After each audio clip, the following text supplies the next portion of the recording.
Welcome to the Orange is the New Black podcast. We are back. I'm your host, Ace Boogie, joined by my co-host, Zim, the Swift Sleeper. Huda. Zim, say what's up to the people.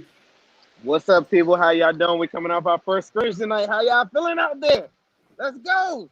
Feeling good. I'm glad you brought it up. Let's get into it. The scrimmage happened. It seems like the defense won, but Joey B had a solid showing. From your perspective, I'm not sure if you got to catch all of it, but what were your takeaways from the scrimmage itself? The scrimmage itself is like, it's one thing that I'm very skeptical on every year. The pass rush looks really, really good, but I don't know if that's just contributed to a bad offensive line.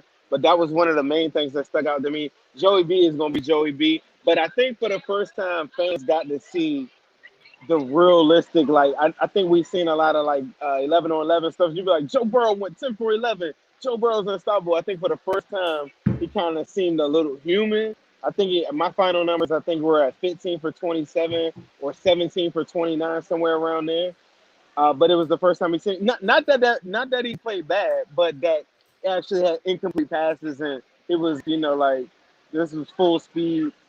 I don't know. That was my biggest thing is I think for the first time, I know fans like us, we didn't get the chance to see it because we're listening to it on the radio, but it was the first time I just felt like, okay, there's going to be some growing pains, and I think everybody needs to be ready for it.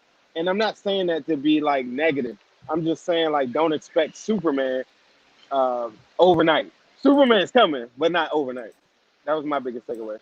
Right. I think you're right on that. Joey B definitely looked a little bit more human. But some of the things that kind of stood out to me were the chemistry that he had with Tyler Boyd, the chemistry that he had with Mike Thomas and some of those younger receivers. I just can't wait to see him with those better weapons. But other things that he showed me tonight was his ability to try to get away from pressure and still make plays. Obviously, we knew that he did that a lot at LSU, but we saw him make that tonight. The other thing that really stood out for me was I think it was either a third or fourth down. You guys can correct me in the comments, but it was a make or break play. And right before the play, Joe called an audible and changed the play up. And he ended up throwing a first down to Tyler Boyd. But the other key thing is that he also asked Jaquez Patrick to block an incoming linebacker. And Jaquez actually made that play, which ended up giving Joe a deep pocket. So I think that him being able to give slide protections and stuff like that is also going to help him with a weaker offensive line. So I think those were things that he kind of showed me tonight as well. On the flip side, I think the defense kind of showed us some things as well. They kind of bounced back from that first scrimmage because a lot of people said, hey, it's great that Joe Burrow is doing well for us, but that means that he was carving up the defense. I saw a lot of things. I heard a lot. Well, obviously I didn't see them, but I heard a lot of things that I liked tonight with William Jackson III. Everything I've heard about William Jackson the third so far this year, even going back to Zach Taylor, shouting him out in an interview, has been solid. I also heard some things about your boy Jermaine Pratt. It looks like he had a play in coverage where he was able to break up a pass, and Lap made the comment that he's done that a lot. They could look for him to be that guy. The negative things are it seems outside of Logan Wilson and some of our young linebackers, a lot of them were allowing some tight end passes to happen and were really blowing assignments. But I also seen that our guy, Khalid Kareem, who we had on the show, seemed to be getting some reps with the first team. So I don't know if that was because Dunlap was out tonight, but even if that's the case, that was exciting to hear. And it seemed like Lap was pretty excited about Khalid Kareem as well. What were your thoughts from the defensive side of things about how the scrimmage went? From the defensive side of things, like I said, it's really hard for me to judge sometimes because time and time again for the last 2 years, it's looked really, really good for the defensive pass rush when we get into this preseason setting. So it's really, really tough for me to see that. Like they having the ringing endorsements for Jermaine Pratt were really big. Big shout out to Jesse Bates on the interception. There were some things that I think stood out, but more importantly, I guess I was looking at wide receiver. I was glad to see T. Higgins was out there. I know you switched to defense, but I just was really, really paying attention. When I say paying attention, I'm just like listening in one ear to the call, going on Twitter for the other stuff. So me physically seeing this stuff, people, if I'm a little bit off base, like.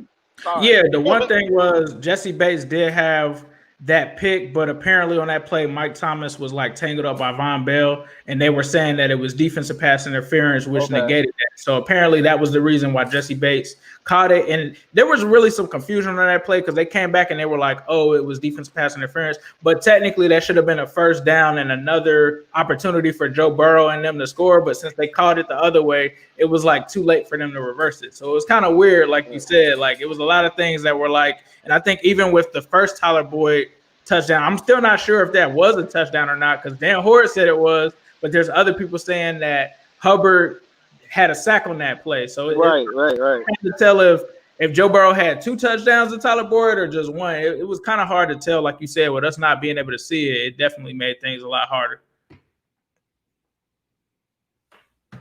I'm sorry, I think I almost had somebody try to call me. Let me ask you, moving forward, now that you've seen what you've seen now, what are some things that you're going to be looking for week 1 going against the Chargers? What are some things that stood out just based off of tonight that need to be improved? So I think one thing that happened before the scrimmage that was Chargers-Bengals related is that they talked about Derwin James sustaining a serious injury and him missing significant time. So that means that him and Mike Williams are likely out of that first game.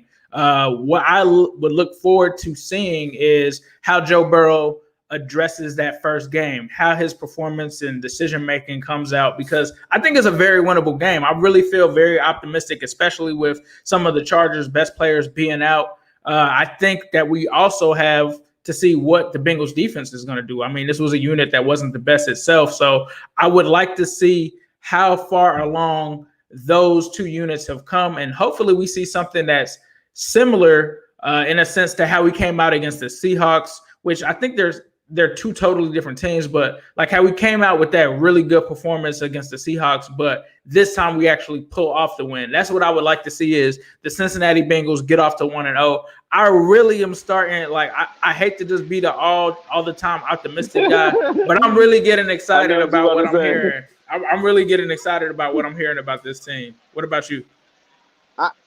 I'm getting excited, but I'm getting excited because I'm thinking more like in the future. I don't like the more and more the days go by, and I go look at like other teams around the league. Like there's not too many shabby teams, and I think I've said this all along. It's just the division. If we weren't in that division, I would confidently say yes. This is number 7 seed. I mean, there's 7 teams in the playoffs. Like I would say that I would definitively. The only thing that makes me feel that way now, the Browns have had a lot of injuries as well. So I don't know if people are counting that as well. And I always feel like, and we said this off air, the Steelers and the Ravens are just one quarterback. I guess you could say that anywhere though. You're just one quarterback away from not being anything, you know. So that's the reluctance I have is that part, and it's just growing pains. The offensive line, the pass rush that they're going to get week 1 is going to be on a whole nother world. We're talking about Pro Bowlers like in Ingram and Bosa. Like these are all pros. Like this is no joke. Joe Burrow's never even been hit. So that's the only reason that makes me proceed with caution. But if I'm thinking ahead of time, I'm thinking like if they address the offseason like they did this offseason when it comes 2021, I feel like full speed ahead. Because even like later on, you know how in free agency, like LaShawn McCoy and guys like that are hanging around. If the Bengals just have an 8-8 season and they look like they're in their stock is going up, guys like that are going to join the team like nothing. Like that's what buying into free agency does. It's like it starts to get the wheels turning on people and they say, okay, they're spending a little bit of money. Then you see the progress from an up and coming quarterback like Joe Burrow. And you see all these guys like staying in with Mike Brown over the weekend, different things like that. These small things that get put in our brain. I'm more so looking at 2021. If they went like how they just went this offseason, they're looking at a full Super Bowl run, like period. Right. This year, I don't know if my expectations cannot be limited to their record. I'm gonna be looking at like who's winning battles 1-on-1, different things like that, and that's where I'm looking at it tonight and saying, okay, proceed with a little bit of caution. Like, just understand they were 2-14. Like, let's be clear. Facts. No, I think that you're right. And I think when you said that last year, you were like, I usually don't make predictions because it goes bad. And when we did that, It happened. So we're not giving out any predictions this year because we ended up having one of the worst seasons after that happened. So we're not giving predictions this season. But one thing that I want to talk about that Zim touched on was how big it was for Mike Brown to take a stance with the players. So obviously it came out about a week ago with Carlos Dunlap and AJ Green just really saying that they would like to have just a conversation with upper management, the ownership, and really they were really pointing at ownership because we've seen in the past that they've had talks and things like that with Zach and the coaching staff. So they were already on the same page. But in lieu of recent events, they just really wanted to have that backing from ownership. And I think it was a cool conversation because I think when it comes to things outside of just what's going on, there hasn't really been a good track record of Bengals players being able to tell Mike Brown what to do or to make big steps that he's not comfortable with. So I think that this was major in that situation. But I think what was also cool is that the players, and if you've ever actually studied the history of the Cincinnati Bengals from where they started initially when they moved to Cincinnati, you'd know that they actually have been one of the first franchises that made strides in the color barrier. They were one of the very first teams to actually allow Black people onto their teams. And when you talk about from a coaching perspective, so that was a part of it as well. But it was super dope to just see the whole thing happen. Motley. Right. Facts. And I think that a lot of people were wondering because we were all wondering, are they going to release a statement? What's going to happen? And, Zach Taylor kind of put that to bed. And I think that Zach Taylor has done a great job with any of those issues. He always is able to kind of put them down, whereas Marvin would let them kind of linger. But we're expecting essentially just a statement. Saturday, on their day off, Bengals players and owners marched down to the Freedom Center that my dad actually works at. The Freedom, he actually volunteers at the Underground Railroad Freedom Center there in Cincinnati. That was just the perfect gesture for them to recognize that, the history. And if you're from Cincinnati, you know how tough this was because we had race riots and all of that before we had what's going on now. The internet just wasn't telling that story. And so this, of all places for it to happen, was significant. For them to go to the Underground Railroad Museum, that was significant. For them to spend time to kind of go through the history and all of that was significant. But the most significant thing was that Mike Brown stood up there behind them. And I don't think, and I might be wrong, but I don't think I've ever seen any player or any team when they released a statement like this that had the owner sitting right there. So we heard from Trey Hopkins, and then we heard from Joe Burrow, which was just amazing. And it was great to see that all of these individuals are all on one page. And I think that was dope. Zim, I don't know if you have any thoughts on it. I see that you went dark, but do you have any thoughts on what transpired with the Bengals and Mike Brown?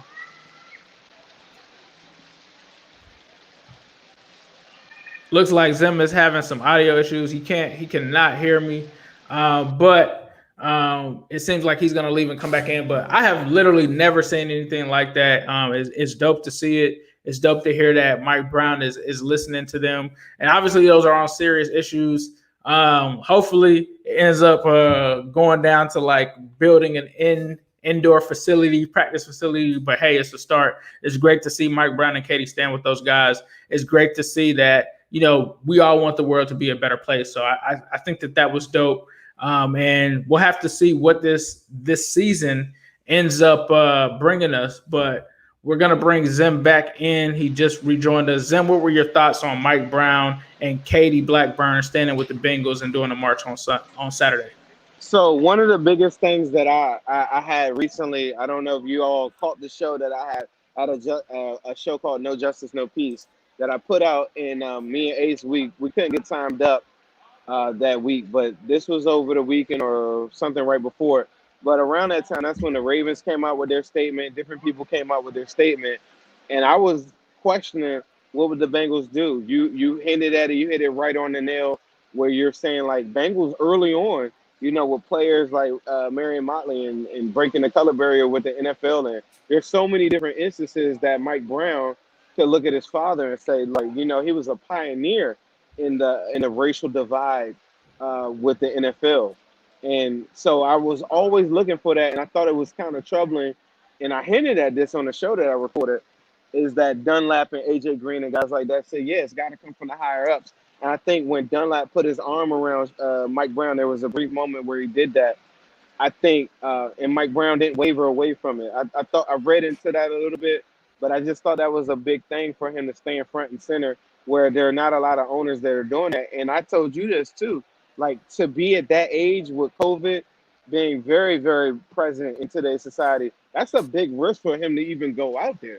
Like if Right. my grandmother, my grandfather goes out there amongst all those people and they're 80 something years old or something like that, I'm like scared. You know what I'm saying? So that's a big thing for him to go out there. And I just think that's a good move. And I think it's just the building blocks of creating a better legacy than I think what a lot of fans probably give him credit for.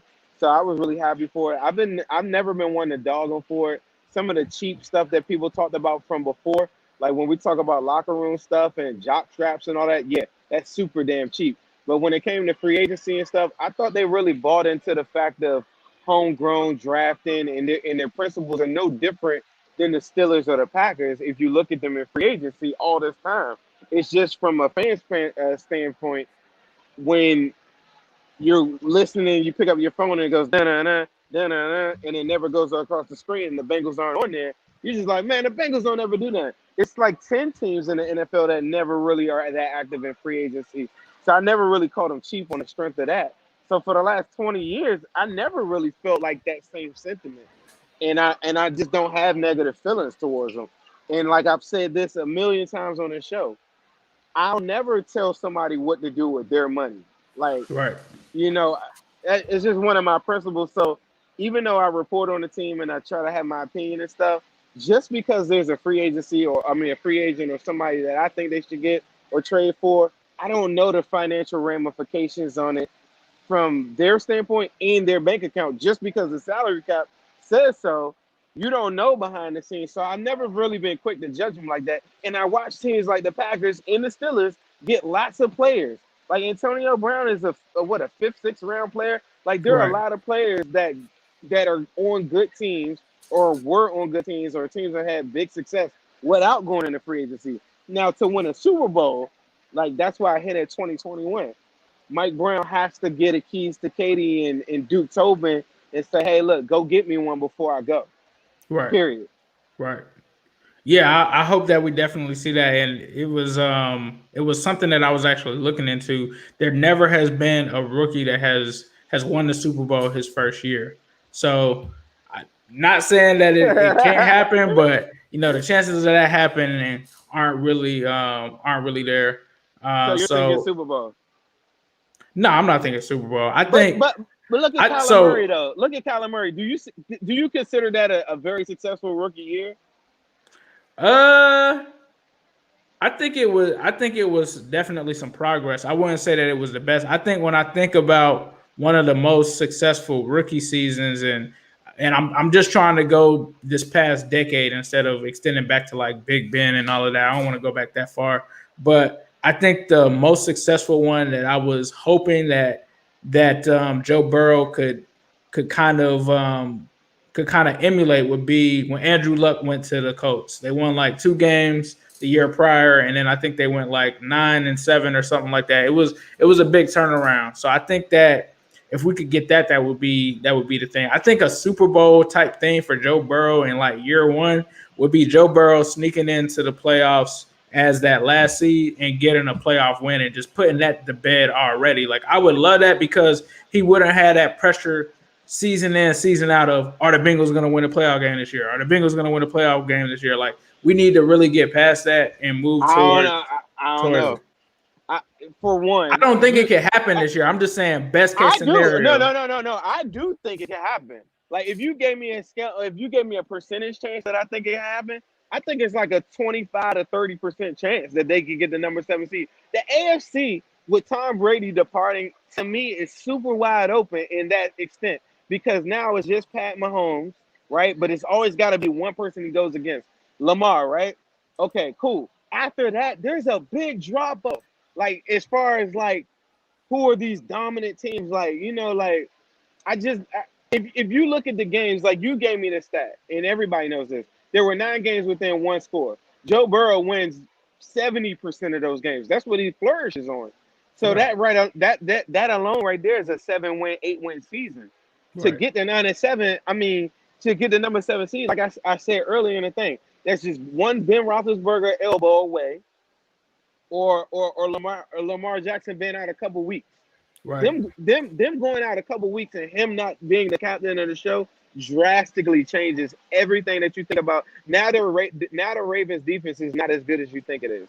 Right. Hey, before I go, I want to talk about this real quick. You got your fantasy draft tonight. I had my fantasy draft tonight. I'm gonna tell y'all people, Bengals players are wide open. You can get anybody you want, including Joe Mixon. You can get him second, third round, maybe, in some drafts. Is there anybody that you want to give the people listening tonight? Is there anybody that you're going to be targeting, maybe from a Bengals perspective, or who is your number one draft sleeper? Because mine is DeAndre Swift. I think is absolutely going to kill this year. Who's yours? I think Bengals related. To be honest with you, I have not, like in years past, I've been a fantasy nut. This year, it just really hasn't registered for me. But I think the first Bengals player, like if I had to bet the house on a Bengals player that's gonna be very productive in fantasy this year, it's Tyler Boyd. I think I got to go with Tyler Boyd. I think Joe Mixon definitely is going to do his thing, but I think Tyler Boyd is going to be the best value. Like you might be able to get Tyler Boyd in the 6th, 7th round. I think that's crazy for the value that he's going to give you with Joe Burrow. What about you? You said DeAndre Swift?